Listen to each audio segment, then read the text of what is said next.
Do you want to live more sustainably but aren't sure where to start or how it fits in with your everyday living? The ReNewy Living Podcast simplifies sustainability so you can feel confident to take small, meaningful actions that fit into your lifestyle. Based on the lands of the Awabakal and Worimi people in Newcastle, Australia, you'll learn how to live lighter on our planet through practical ideas, stories from like-minded people, and examples of businesses doing great things. With an open heart and mind, join me, Marty Lee, as we explore how to consume less, build stronger community connections, and thrive in your neighbourhood, wherever you call home. Welcome to the ReNewy Living Podcast. Hello, I'm Marty Lee, and welcome to the ReNewy Living Podcast. Usually I chat with people in businesses and organisations who've discovered their passion for living sustainably. But in this episode, I'm switching things up. I headed into a public space and struck up a conversation with a stranger to hear their perspective. I believe everyone has something to share about how they tread lighter on the planet. Their stories help us connect with each other and hear how living sustainably shows up in many ways. It's a reminder that real change comes from working together as a community with a shared purpose. Because living well on this planet starts with us. In this episode, I'm talking to Sophie, a high school student who's showing interest in sustainability and environmental change in government. She shares her early advocacy journey, which will hopefully become the building blocks for her continual path for change. Stay tuned after our chat for a short reflection on my own journey and how we can all become more informed citizens. Hello, my name's Marty from ReNewy Living. What's yours? I'm Sophie. And Sophie, whereabouts are you from? I'm from Warners Bay, Lake Macquarie. Can you describe for us where we're sitting at right now? So we're sitting at Warners Bay foreshore, looking out onto Lake Macquarie. We've got some cars driving behind us, but we're just sitting on a bench along the Esplanade. When you see the lake in front of you, how does that make you feel? It makes me feel quite at home. I've lived here my whole life, so I'm quite used to, being near the lake and living near the lake. So it makes me feel quite comfortable and at home. What do you love about the lake, knowing that you've been here for all your life? Yeah, well, obviously I've lived near the lake for the whole 16 years of my life. I'm very grateful to live near such an amazing lake and around a foreshore where you can, pretty much do whatever you want. Go get some exercise, walk your dog. Just living around this area is really beautiful. It is a really lovely area. I've been up here for a little bit longer than you. And it is really nice. And I always feel quite relaxed when I see the lake. And at the moment, it's late in the afternoon on an August evening, so the sun's setting quite low. What are your interests in living sustainably? I really enjoy volunteering at various different organisations in terms of living sustainably. I think something that I'm very passionate about is encouraging others to live sustainably and to put more sustainable practices into their lives. So volunteering, like I volunteer for the Lake Macquarie Youth Advisory Council, and a big passion of mine that I have in that is encouraging more sustainable practices within our council and trying to help people implement more sustainable practices into their everyday lives and their homes. How does that work at the Youth Council? Tell me a little bit more about that. Yeah, so it's once a month we have a meeting, about 2 hours, and it's just a group of young people, I think it's 12 to 24, and we come together and we talk to each other, we implement plans and we organise events, and we also give feedback to other groups, not necessarily just council groups, but just community groups and businesses in general. And so we listen to what they have to say and we give the input of young people and kind of just give them a point of view or a perspective that they may not have. Are you able to give some examples of the type of projects or things that you could suggest as a youth council that you know has been implemented or at least strongly considered? We did or help to organise, I think it was a few weeks ago, an event or I guess you would call it a festival called Pop Bam. And it was a bunch of, or not just young people, anyone from the community. And they came together and like dressed up in cosplay or just talked about, their favourite aspects of popular culture. And so that was a really nice community event that really brought the area together, and people of all different age groups and all different demographics. It kind of just brought them together. So we helped to organise that. We do have some more things on the horizon, but I'm not sure if I'm allowed to say them yet. Yeah. You also mentioned that you're involved in other volunteer organisations. What's another organisation that you're involved with? So I was involved, I think a year ago before it got shut down, in the Macquarie Suicide Prevention Council. And that was, mental health is something that's very, very important to me. So that's kind of something that I love to advocate for. And so with that, we helped write and produce a documentary about people with lived experience with suicide. So that was really, really important to me personally. And also I think it made a big impact on our community to help raise awareness about mental health. I guess the start of my advocacy journey, we'll call it, is kind of influenced by my own mental health and my struggles with my own mental health. And so I saw that as a problem. And I thought, I don't really want anyone else to have to go through this without having support or without, feeling heard. So I think that's why I got involved in it. And so I could be there for other people and I could help other people and raise awareness so that other people didn't have to go through kind of what I did. Yeah, thank you so much for sharing that. Now, I'm just going to catch you up on that, the way that you started your advocacy journey. Yes. So that sounds like there's more, it's multiple layers. Yes. What other layers have you got for advocacy?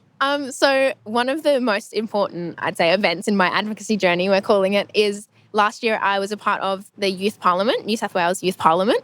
So that was 70 young people from around New South Wales were selected to represent their electorate, so mine of Charlestown. That's my state electorate. And we were put into committees. So I was in the Arts, Music and Culture Committee. And we wrote a bill and we went to New South Wales Parliament and we debated the bill and passed the bill and the amendments, which is very exciting. Our bill was focused on youth involvement, or I guess youth opportunities in the creative arts. And I also had the opportunity to make a community recognition statement about domestic violence within Lake Macquarie and how big of an issue that is and how we can kind of work together to solve it.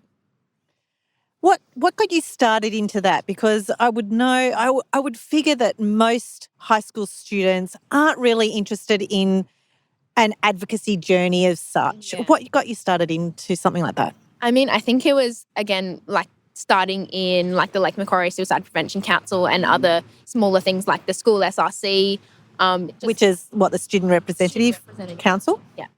Just getting started in smaller advocacy groups and then building my way up, through those groups. I would hear about different opportunities and I just, jump at every opportunity and take part in whatever I could. So, yeah, I just eventually built my way up to Youth Parliament. How did it feel in Youth Parliament? Do you think that's your thing? I think so. I would love to be a politician when I'm older and make a real change. Just the feeling of kind of like crossing the floor and walking into, New South Wales Parliament House, knowing that I'm representing the entire electorate of Charlestown was really a special feeling, and I would love to do that for my career.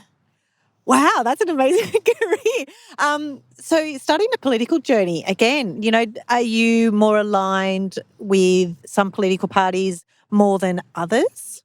Yeah, I'm a member of the Young Greens, Australian Young Greens. That's kind of where my political, I guess, opinions are right now. I could change in the future, but I'm pretty steadfast in my opinions, I would say. But yeah, I would love to represent the Greens maybe in the future or possibly become an independent. But yeah, we'll see how we go. Wow, that's a really good journey for you to go on. What is it about the Greens that felt right for you at this particular moment, that it feels like it aligns with your values or your opinions or beliefs? I mean, I feel like what you said, how it aligns with my values and opinions, I think that's very important for me. It's not just choosing a political party and then basing my morals and values on that. It's having my morals and values and then choosing a political party that aligns with that. So, I mean, I think the Greens, obviously, they have a lot of environmental stuff that we talk about, and I think that's the whole point of why the party got started. It's the Greens. So their focus on sustainability and sustainable living and stuff definitely is something that I'm big into. But also, I guess, just their progressive nature like social progression and change. And like, I think that they're not afraid to say what they think, you know? Some politicians, I think, kind of tiptoe around the truth and, you know, try not to say the wrong things. But I think the Greens, why I like them is that they just get out and they say it and they make real change in the community rather than just promising change or being restrained by a strict, you know, always vote along party lines type thing. I think that they just get out in the community and do what they need to do. Is your family a very politically minded or socially minded kind of family for you to get to this point so far? I honestly wouldn't say so. I don't think we really talked about politics much growing up. Like, obviously, they're supportive of my, we're calling it advocacy journey. In terms of where their political beliefs lie, I wouldn't say it was super progressive, but it's not conservative at all. I think certainly they're a family that we can, like, often I have talks, like debates with my dad, you know, and we just talk about politics and kind of get into the nitty-gritty stuff. So we certainly don't agree on everything, and we don't really talk about politics much unless I bring it up. But it's a good environment, I think, because there's a few different opinions and we can talk about that and, yeah, help each other understand different things. That's really important because that sounds like it's a very healthy relationship, because that's what you need to do, regardless of whether you're politically minded or not. Well, if your family isn't necessarily politically or socially active but has healthy, robust conversations, what other influences have you had to get to this point? I think a lot of my influences has been my peers, and certainly being a member of the New South Wales Youth Parliament. The 70 other young people that I worked with, especially those in my Committee of Arts, Music and Culture, have been a really big influence to me, and seeing what they've been doing in their communities and kind of taking inspiration from that. And it wasn't until I'd finished Youth Parliament that I decided to join the Young Greens, because I saw like a few of my friends were in Young Labor or, you know, the Young Greens as well. And so I saw that, and I saw that they were actually getting out and making a change. And so I kind of, I guess, followed in their footsteps or took inspiration from their journey. And and I did it in my own way. So they've been my inspiration. If you had to pitch one thing about what you would like to take action on in your area where you live, environmental action, what would you like to see happen? So being inspired, obviously, from Youth Parliament, one of my friends from the electorate of Penrith, I worked closely with him, he did his community recognition statement on, sounds a bit, I guess, niche, but like having white tops of houses and roads and stuff. And he was talking about how, you know, having tops of houses that are black or roads really increases the temperature in certain areas, and it can have a really big impact on that. So I think implementing something like lighter housing roofs, I don't know how you would say it, or roads or something like that could be a good step that we could go on. I've just listened to a podcast called Undercover Architect, and it was an episode on exactly that, on the colour of the roofs of houses and what kind of colours influence the heat island effect as well. And a lot of that kind of stuff can be in building codes and building design, but good on you for at least having that one thing, and particularly with a friend of yours who comes from the Penrith area, which is in Sydney, and a more highly dense area than like Macquarie. It's a really important initiative. Yeah, and it seems like such a mundane thing. I think no one really thinks to, like, having a different colour of roof will make a difference, but I think if we all kind of work together and got on board, it really would. Thank you, Sophie, so much for your time today. It's really nice to have a chat to you in this public space. If you have one tip to give to listeners, what would that be? Honestly, jump at every opportunity you get given. You know, you'll like some things you won't, but at the end of the day, just try everything and you'll find something that you really love and that you're really passionate about, and follow that passion. Thanks, Sophie. Thank you. Talking to Sophie reminded me of when I was 16 in high school. It was the early 1990s, and my outward expression for caring for the environment showed up as having Wilderness Society and Greenpeace and Australian Conservation Foundation stickers on my school folder.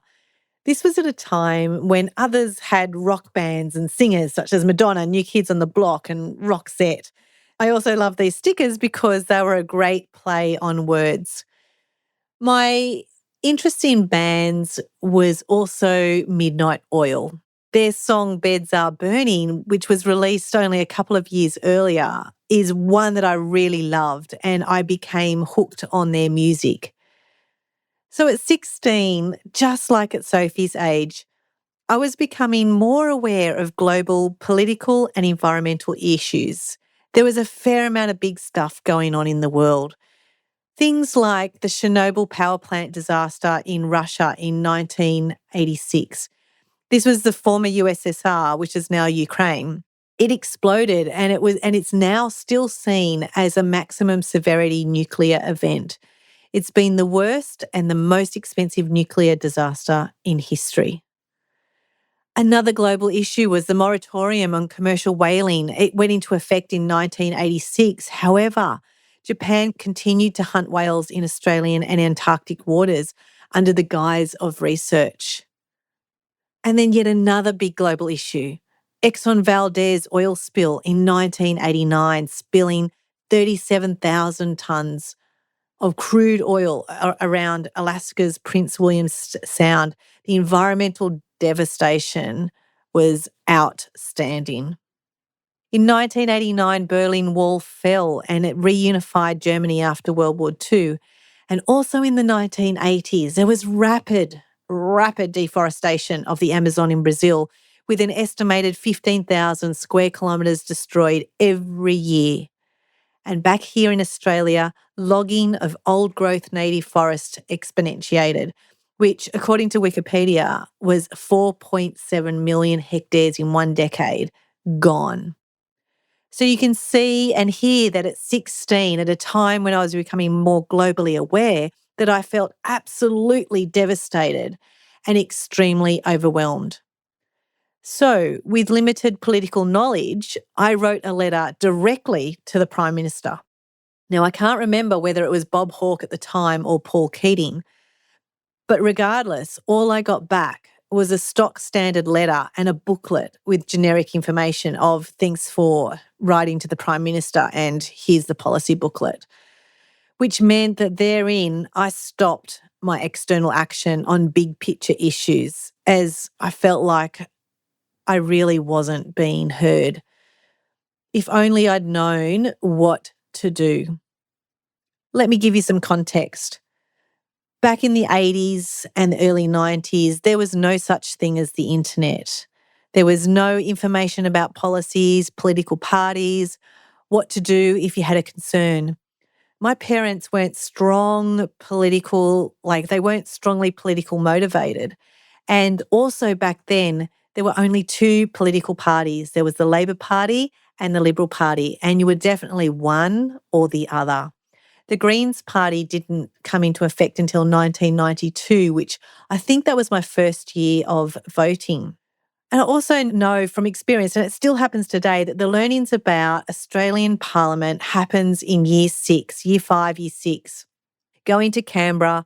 And then after that, in the lead up to voting age, we don't get anything else about the politics and the political culture of Australia. It's very much we have to make our own decisions and do our own research. Interestingly, even though there's more information now on the internet than what I had when I was younger, do young people actually go looking for that? Do already older, voting citizens go looking for information? How do they know how to make a difference and be more informed political citizens if we really don't know how they can have a voice in local government, state government and federal government? The opportunities are there for us, but do we actually manage to take that opportunity up? We're able to vote when we're 18. It's compulsory in Australia. But we don't get given explicit information about what we can do within the different tiers of government. There's, of course, 3 levels of government here in Australia. There's the local government, state government and the federal government. Now, my first federal election was only 10 months after I turned 18.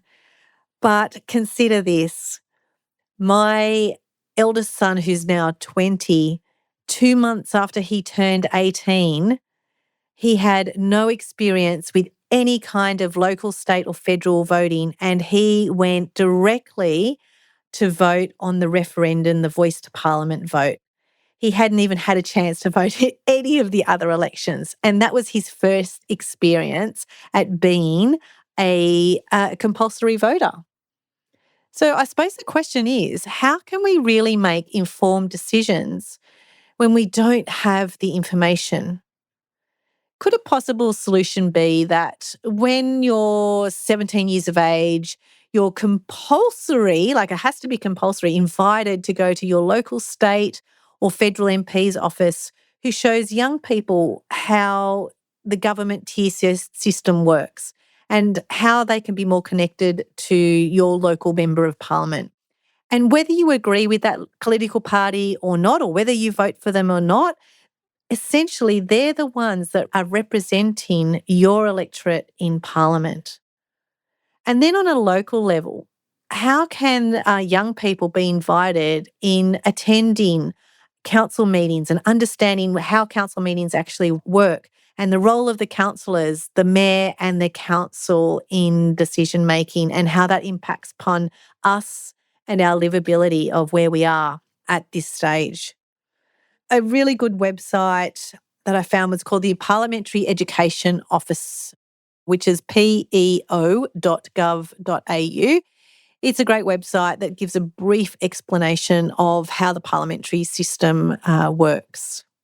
So I encourage you to start with your local action with yourself and your neighbourhood. You can hear how much I was overwhelmed by the big global stuff. It really got me down, which led me to this path of valuing local sustainability and how important it is for us to take action at a local level. The issues may not necessarily be the same as those big global issues, but the impact certainly feels more meaningful and positive. I leave you with this conversation in people and planet kindness. Thank you so much for tuning in to this episode of the ReNewy Living Podcast. I hope you're feeling more confident about taking a localised and actionable approach to living sustainably. If this episode has inspired you to take simple action, please follow the ReNewy Living Podcast so you can catch every episode. We'd love it if you could share this episode with your friends. It's a great way to spread the word and help more people join the conversation about living sustainably. You can even send me an email with the episode that really made it for you. Hearing your positive actions for change helps me understand how these stories work within our shared communities. Head over to my website, renewyliving.com.au for the show notes and blog posts from this episode. I look forward to sharing more stories from the people of Newcastle as we delve into our community's diverse social and environmental practices for positive planetary change from a localised perspective.